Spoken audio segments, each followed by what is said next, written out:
নমস্কার সকলকে, আবারও এসে গেলাম নতুন একটি ভিডিও নিয়ে। কাল ছিল সানডে মানে ঘোরাঘুরির প্ল্যান। বন্ধুরা সকলে মিলে বেরিয়ে পড়লাম ঘোরাঘুরি করতে। একটু দুপুর গড়িয়েই আমরা বেরিয়েছিলাম। প্রথমে প্ল্যান ছিল না কোথায় যাব, পরে প্ল্যান হলো যে আমরা সবাই মিলে কমলাসাগর স্থিত কসবেশ্বরী মন্দিরে দর্শন করতে যাব।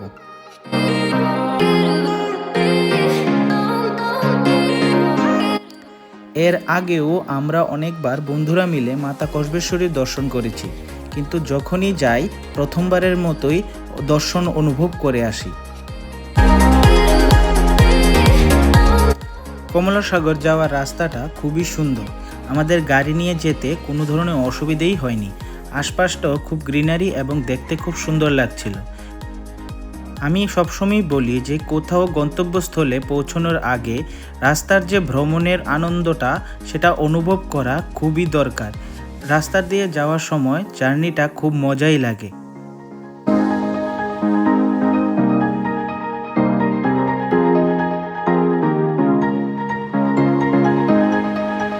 অনেকক্ষণ জার্নি করার পর আমরা অবশেষে পৌঁছে গেলাম মার মন্দিরের সন্নিকটে।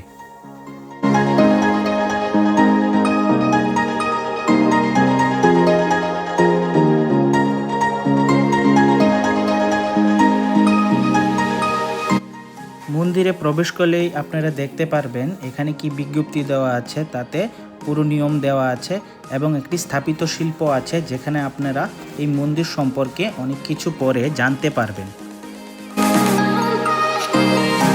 তারপর আমরা চলে গেলাম মায়ের ভোগ দেওয়ার জন্য পেয়ারা কিনতে।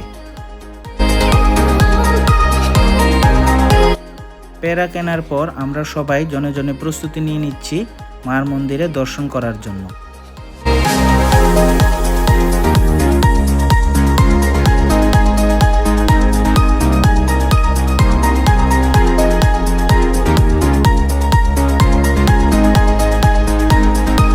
কালকে অনেক ভিড় হয়েছিল, রবিবার বলে সবাই ছুটি পেয়ে মার দর্শন করার জন্য এখানে চলে এসেছিল।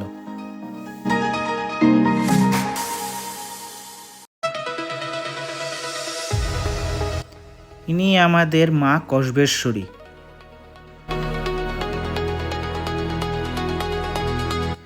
মন্দিরে অনেক ভিড় থাকার কারণে মায়ের দর্শন দূর থেকেই করতে হলো।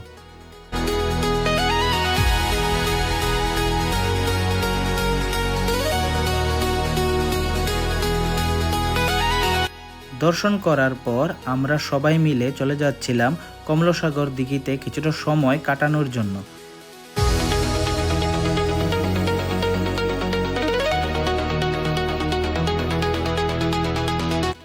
মায়ের মন্দিরের উপর থেকে নিচের দৃশ্যটা দেখতে কিছুটা এই রকম, আর নিচ থেকে দেখতে গেলে দৃশ্যটা কিছুটা এই রকম হয়। তা দুনো দিক থেকেই দেখতে যেন অনেক সুন্দর।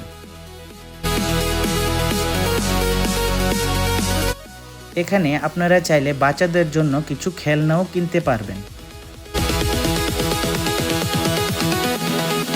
দিঘিতে পৌঁছানোর সময় সূর্যাস্ত হয়ে যাচ্ছিল, তাই সানসেটের কিছু ভিউজও আপনাদের সাথে শেয়ার করলাম।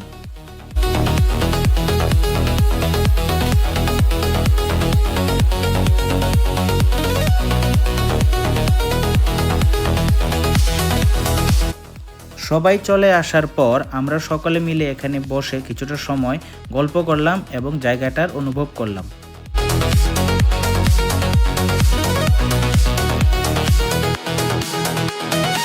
দিঘির পাশে একটি খুব সুন্দর জায়গা আছে যেখানে আপনারা চাইলে ফটোশ্যুট, ভিডিও শ্যুটও করতে পারবেন। জায়গাটা সত্যি খুব সুন্দর এবং ব্যাকগ্রাউন্ডের সিনারিওটাও খুব সুন্দর, তাই আমি আপনাদের সাথে শেয়ার করছি।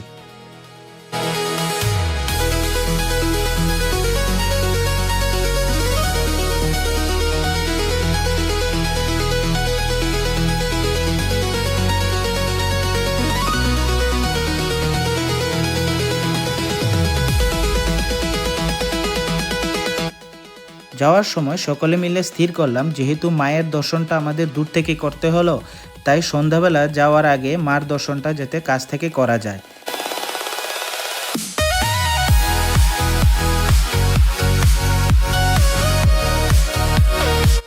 দর্শনের আগে নিজেকে স্বচ্ছ করা দরকার, তাই হাত পা ও মুখ ধুয়ে নিজেকে স্বচ্ছ করে নিচ্ছিলাম।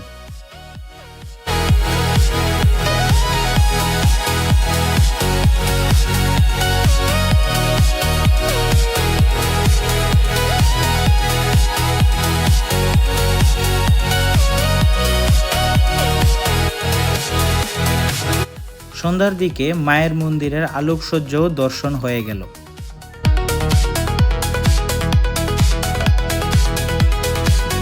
সন্ধ্যাবেলায় আবারও আমরা রওনা দিলাম মায়ের দর্শন করার জন্য। আমি একটু আগেই চলছিলাম কারণ আমার বন্ধুদের ফ্রেশন আপ হতে একটু সময় লাগছিল।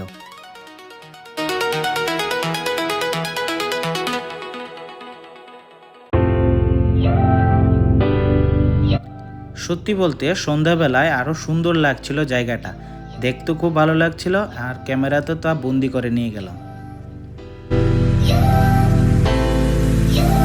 একটু পরে আমার বন্ধুরা একে একে চলে আসছিল এবং আমরা সকলে মিলে রেডি হয়ে গেলাম মার দর্শন করার জন্য।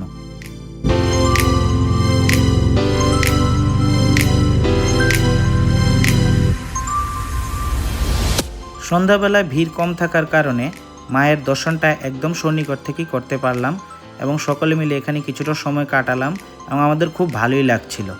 তারপর আমরা আবার বাড়ির উদ্দেশ্যে রওনা দিয়ে দিলাম। বাড়ি পৌঁছানোর আগে ইউনিভার্সিটি স্থিত কালী মন্দিরে পুজো হতে দেখলাম এবং সেখানে দাঁড়িয়ে মায়ের দর্শন করেও চলে আসলাম। শেষের দিকে রিফ্রেশমেন্টের জন্য আমরা একটু দাঁড়ালাম এবং চা নাস্তা করে আবার বাড়ির উদ্দেশ্যে রওনা দিয়ে দিলাম। এই ভিডিওটা আপনাদের কেমন লাগলো আমাকে লাইক, শেয়ার এবং কমেন্ট করে অবশ্যই জানাবেন। ধন্যবাদ।